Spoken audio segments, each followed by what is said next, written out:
دیکھیں اسلام میں کوئی رجم نہیں ہے۔ آج ہم اس پر چند دلائل ذکر کرتے ہیں اور پھر انشاءاللہ ان اہل علم کے دلائل کا جائزہ بھی لیں گے جو رجم کو ثابت مانتے ہیں اور یہ دعویٰ کرتے ہیں کہ رجم قرآن مجید سے اور سنت سے اور اجماع یا تواتر سے ثابت ہے، حالانکہ ان تینوں میں سے کسی ایک سے بھی ثابت نہیں ہے۔ اس سے اگلے سبق میں ہم انشاءاللہ قرآن مجید سے رجم کے ثابت ہونے کا جو دعویٰ کیا جاتا ہے اس کا جائزہ لیں گے، اور اس سے اگلے سبق میں سنت سے رجم کے ثبوت کا جو دعویٰ ہے اس کا جائزہ لیں گے، اور اس سے اگلے سبق میں رجم پر جو اجماع یا تواتر کا دعویٰ کیا جاتا ہے اس کا بھی جائزہ لیں گے، اور کوشش کریں گے کہ ان 4 اسباق میں یہ ٹاپک کور ہو جائے۔ دیکھیے اسلام میں کوئی رجم نہیں ہے۔ اس پر سب سے پہلی دلیل سورہ النور کی آیت نمبر 2 ہے۔ اللہ تعالیٰ کا فرمان الزانیۃ والزانی فاجلدوا کل واحد منہما 100 جلدہ، زانی عورت ہو یا زانی مرد، دونوں میں سے ہر ایک کو 100 کوڑے مارو۔ اب یہاں پر اللہ تعالیٰ نے ایبسولوٹ مطلقاً بات کی ہے، یعنی وہ شادی شدہ ہوں یا غیر شادی شدہ، جوان ہوں یا بوڑھے، ایسی کوئی تفریق اور تقسیم نہیں فرمائی، اور صرف ایک ہی سزا بیان کی ہے زنا کی، 100 کوڑے، ٹھیک ہے۔ وَلَا تَأْخُذْكُمْ بِهِمَا رَأْفَةٌ فِي دِينِ اللَّهِ إِن كُنتُمْ تُؤْمِنُونَ بِاللَّهِ وَالْيَوْمِ الْآخِرِ، اور اللہ کے اس قانون میں ان لوگوں کے ساتھ کسی نرمی کا جذبہ تمہیں دامن گیر نہ ہو، یعنی ان کے ساتھ ہمدردی کا جذبہ تم پر غالب نہ آ جائے اگر تم واقعی اللہ پر اور آخرت کے دن پر ایمان رکھتے ہو۔ وَلْيَشْهَدْ عَذَابَهُمَا طَائِفَةٌ مِّنَ الْمُؤْمِنِينَ، اور ان کی سزا کے وقت مسلمانوں کا ایک گروہ بھی وہاں موجود ہونا چاہیے۔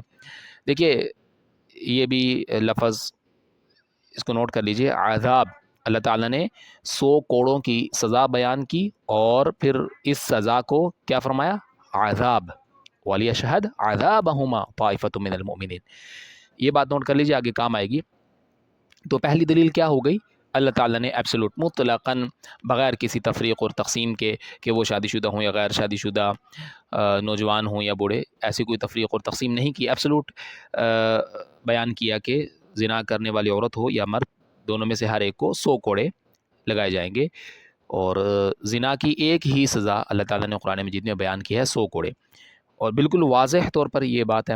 اب ہم کسی ایسی روایت کی وجہ سے جو سند میں کمزور ہو، اس کی سند ڈاؤٹیبل ہو، ٹھیک ہے، یا کوئی ایسا واقعہ کسی روایت میں آ جائے جسے بیان کرنے والے راویوں کے بیانات مختلف ہیں، یعنی ان کے بیانات آپس میں ٹکرا رہے ہیں۔ اب ایک واقعہ ہے، اب کوئی اس کو کسی طریقے سے بیان کرتا ہے، کوئی کسی طریقے سے بیان کرتا ہے، ٹھیک ہے، اس میں بہت سارے تضادات ہیں، تناقضات ہیں، اختلافات ہیں، اصل میں ایکچولی ہوا کیا تھا، ایسے ہوا تھا یا ایسے ہوا تھا، بات یہ تھی یا یہ تھی۔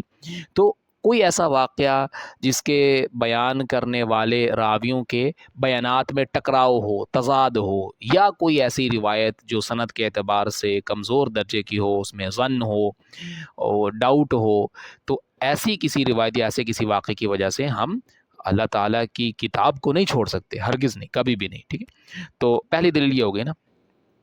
پھر دوسری دلیل دیکھیے سورہ النور میں ہی تھوڑا سا آگے آیت نمبر 8 میں وَيَدْرَأُ عَنْهَا الْعَذَابَ أَن تَشْهَدَ 4 شَهَادَاتٍ بِاللَّهِ إِنَّهُ لَمِنَ الْكَاذِبِينَ، اور اس عورت سے سزا اسی صورت میں ٹل سکتی ہے کہ شوہر کے جواب میں وہ بھی 4 مرتبہ اللہ کی قسم کھا کر کہے کہ یہ شخص جھوٹا ہے۔ یہ لعان کی بات ہو رہی ہے۔ دیکھیے لعان یہ ہوتا ہے کہ اگر کوئی شخص اپنی بیوی پر زنا کا الزام لگائے تو اب اس کے پاس 4 گواہ بھی نہیں ہے، ٹھیک ہے، اب کیا ہوگا کہ وہ دونوں قاضی کے پاس جا کر، عدالت جا کر، پہلے شوہر 4 مرتبہ اللہ کی قسم کھائے گا کہ میں اپنے دعوے میں سچا ہوں، یعنی میں جو اس پر زنا کا الزام لگا رہا ہوں تو میں سچا ہوں، میں سچ بول رہا ہوں، اور 5ویں مرتبہ وہ یہ کہے گا کہ مجھ پر اللہ کی لعنت ہو اگر میں جھوٹ بول رہا ہوں۔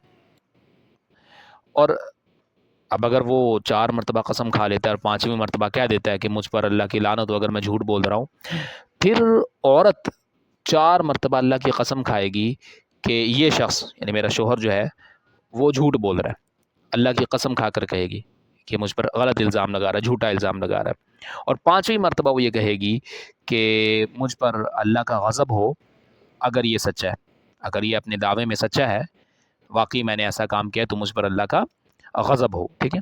اب اس نے بھی 4 قسمیں کھا لی اور کہہ دیا کہ مجھ پر اللہ کی لعنت ہو اگر میں جھوٹا ہوں، اور اس نے بھی 4 قسمیں کھا لی کہ یہ جھوٹ بول رہا ہے اور مجھ پر اللہ کا غضب ہو اگر یہ سچا ہے، تو اب دونوں کا نکاح ختم ہو جائے گا، ٹھیک ہے، اس کو بولتے ہیں لعان، ٹھیک ہے، یہ سمجھ آ گیا۔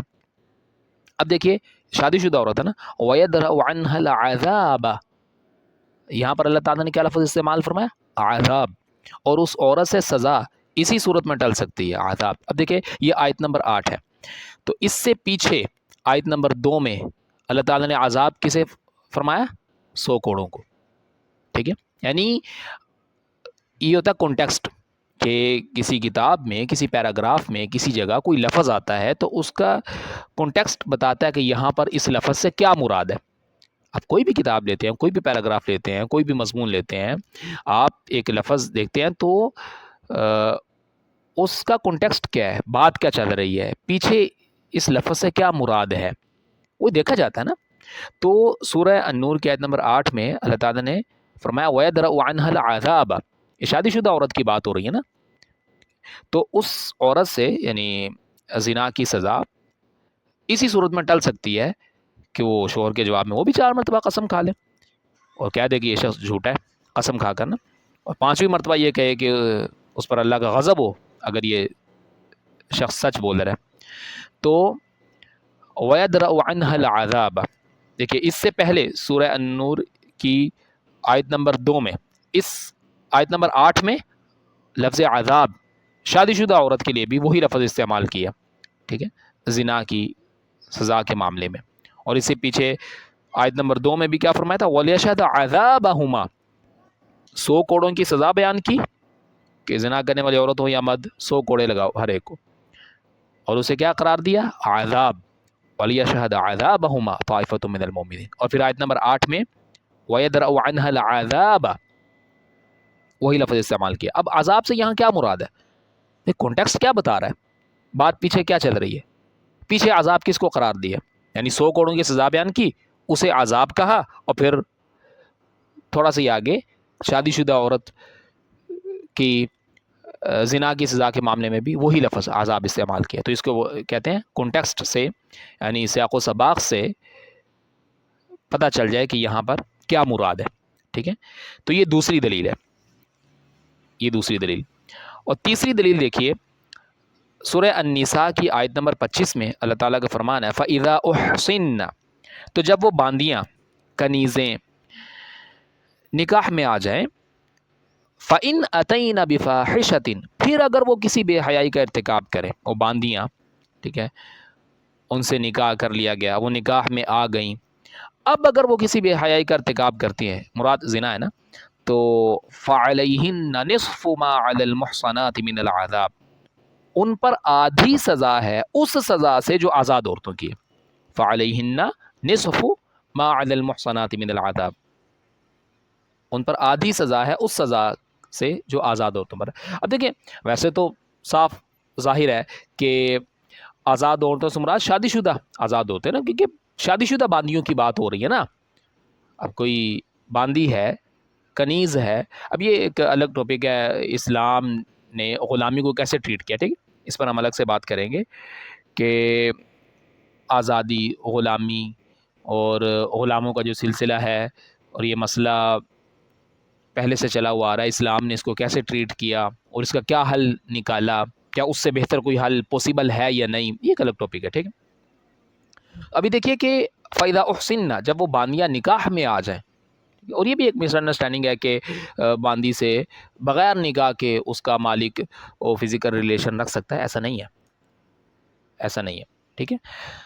تو یہ ہم اسی ٹاپک میں ڈسکس کریں گے۔ ابھی دیکھیے کہ فَإِذَا أُحْصِنَّ، تو جب وہ باندیاں نکاح میں آ جائیں، فَعَلَيْهِنَّ نِصْفُ مَا عَلَى الْمُحْصَنَاتِ مِنَ الْعَذَابِ فَإِنْ أَتَيْنَ بِفَاحِشَةٍ، اگر اس کے بعد وہ کسی بے حیائی کا یعنی زنا کا ارتکاب کرتی ہیں تو ان پر آدھی سزا ہے اس سزا سے جو آزاد عورتوں کے لیے۔ تو ظاہر سی بات ہے کہ یہاں آزاد عورتوں سے شادی شدہ آزاد عورتیں ہی مراد ہے نا، ٹھیک ہے۔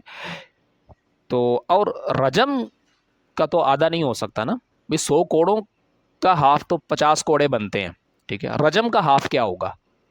موت کا تو کوئی ہاف نہیں ہوتا نا، آدھی موت تو نہیں ہوتی نا کوئی، ٹھیک ہے۔ اچھا پھر اگر کوئی یہ کہتا ہے کہ نہیں یہاں پر آزاد عورتوں سے غیر شادی شدہ آزاد عورتیں مراد ہیں، ٹھیک ہے، اگر کوئی شخص یہ کہتا ہے کہ نہیں جی نہیں، جو دعویٰ کیا جاتا ہے کہ غیر شادی شدہ ہو تو 100 کوڑے ہیں، اگر شادی شدہ ہو تو رجم ہے، اور یہاں پر آزاد عورتوں سے غیر شادی شدہ آزاد عورتیں مراد ہیں، تو پھر ہمارا سوال یہ ہے کہ بھائی اگر باندی کا نکاح ہو گیا اور اس کی سزا آپ کیا بتا رہے ہیں کہ جی غیر شادی شدہ عورت کی سزا کا آدھا حصہ ہے، ٹھیک ہے، غیر شادی شدہ عورت کی سزا کا آدھا حصہ ہے باندی کے لیے، اس شادی شدہ باندی کے لیے نا، تو بھائی پھر جو باندی شادی شدہ نہیں ہے، غیر شادی شدہ باندی ہے، اس کی سزا کیا ہے؟ وہ کہاں بیان کی اسلام نے؟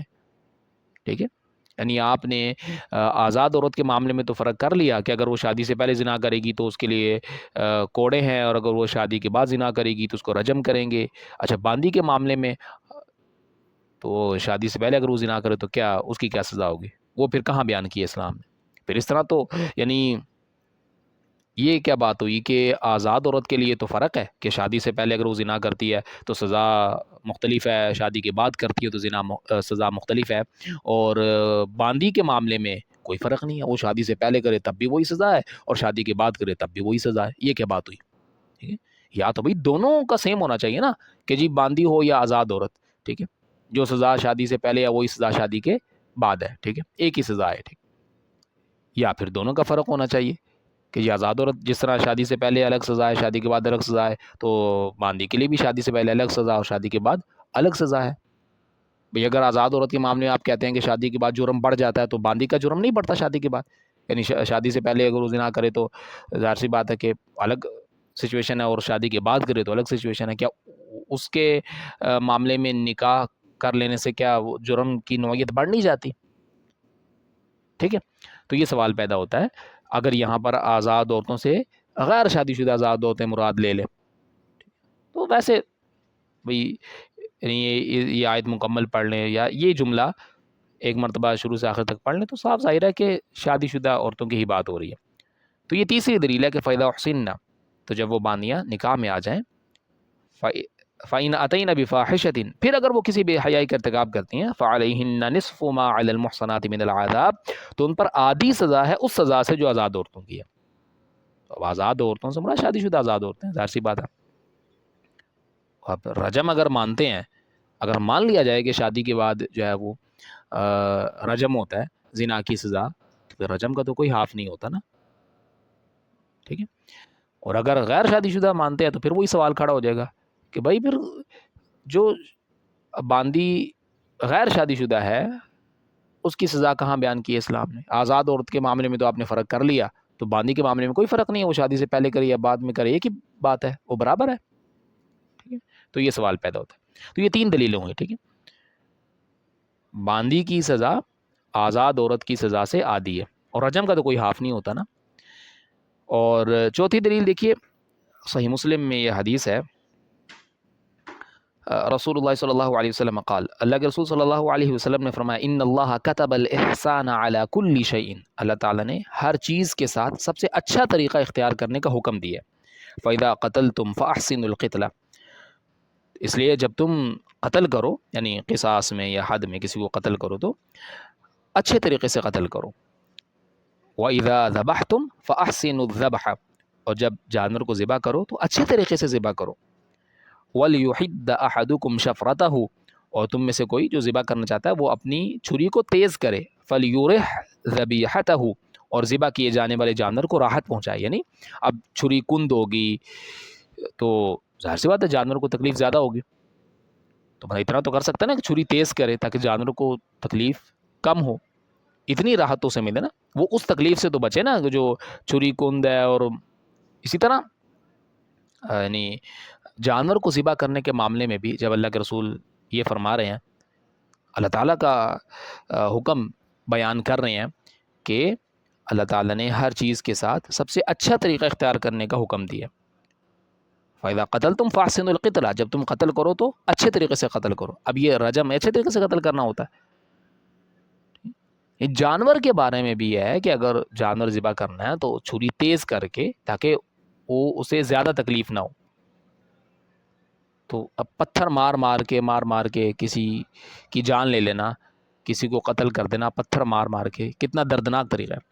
تو یہ رجم اس حدیث کے بھی خلاف ہے، اس طریقے کے بھی خلاف ہے، اس رہنمائی کے بھی خلاف ہے.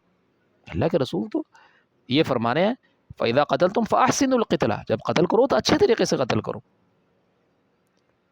اچھے طریقے سے قتل کرو، جلدی جان نکل جائے. ٹھیک ہے، اور جانور کو ذبح کرو تو اچھے طریقے سے کرو. کیا مطلب اچھے طریقے کا؟ کہ وَلْيُحِدَّ أَحَدُكُمْ شَفْرَتَهُ، اپنی چھری کو تیز کرو. فَلْيُرِحْ ذَبِيحَتَهُ، جانور کو اتنی تکلیف بھی نہیں ہونی چاہیے کہ چھری کے کند ہونے سے جو اس کو تکلیف ہوتی ہے. جانور کے بارے میں یہ تعلیم ہے. تو ایک مسلمان، ٹھیک، زنا ہو گیا اگر کسی سے، گناہ ہے، ٹھیک ہے، لیکن ایک انسان ہے، اس کے بارے میں اسے پتھر مار مار کے مار دیا جائے. اور جانور کے بارے میں یہ ہے کہ اسے اچھے طریقے سے ذبح کرو، اور قتل کرو تو اچھے طریقے سے قتل کرو، میں کم سے کم تکلیف ہو. کم سے کم، اچھے طریقے کا کیا مطلب ہے؟ کم سے کم تکلیف ہو. اور رجم تو تکلیف ہی تکلیف ہے. ٹھیک ہے، تو اس حدیث کے بھی خلاف ہے. تو یہ چوتھی دلیل ہے کہ رجم اسلام میں نہیں ہے. اور پانچویں دلیل دیکھیے، صحیح بخاری میں یہ حدیث ہے، نہى النبی صلی اللہ علیہ وسلم عن النبہ والمثلۃ، نبی صلی اللہ علیہ وسلم نے لوٹ مار کرنے اور مسئلہ کرنے سے منع کیا. مسئلہ کرنا کیا ہوتا ہے؟ یعنی شکل بگاڑ دینا، شکل بگاڑ دینا، چہرہ بگاڑ دینا. تو اللہ کے رسول صلی اللہ علیہ وسلم نے میدان جنگ میں کافروں کی شکل بگاڑنے کی بھی اجازت نہیں دی. کہ جو کافر ہے، جو آپ کو قتل کرنے کے، آپ کی جان لینے کے لیے آپ کے سامنے کھڑا ہوا ہے، آپ کو اجازت نہیں ہے کہ آپ اس کی شکل بگاڑیں. قتل کر دیا بس، ٹھیک ہے. میدان جنگ میں آپ کے سامنے، آپ کے مقابلے میں کوئی کافر ہے اور آپ کی جان لینے کے لیے، آپ کو قتل کرنے کے لیے کھڑا ہے، اور اگر آپ نے اسے قتل کر دیا تو قتل کرنے کے بعد بھی دیکھیں کافر ہے، کافر فسادی ہے، میدان جنگ میں آپ کے مقابلے میں آپ کی جان لینے کے لیے کھڑا ہے، اور اس کو مارنے کے بعد، اس کی جان نکلنے کے بعد بھی اس کا مسئلہ کرنے کی اجازت نہیں ہے کہ اس کی شکل بگاڑ دی جائے. تو کافر کا یہ معاملہ ہے. تو ایک مسلمان کو یہ مسئلہ ہی ہے نا، رجم مسئلہ ہے، اور کیا ہے؟ یعنی پتھر مار مار کے کیا شکل نہیں بگڑے گی اس کی؟ یہ مسئلہ نہیں ہے، مسئلے سے بڑی چیز ہے، مسئلے سے بڑی بات ہے یہ رجم. یعنی چہرہ بگاڑ دینا، ٹھیک ہے، چہرے کو، یعنی یہ مسئلہ ہے نا، چہرے کو روندنا، جسم کو روندنا، ٹھیک ہے، یہ مسئلہ ہے، جسم کو روندنا، چہرے کو روندنا، شکل بگاڑ دینا. ٹھیک ہے، تو اور یہ رجم، یہ تو مسئلے سے بڑی چیز ہے نا، مسئلے سے بڑی بات ہے.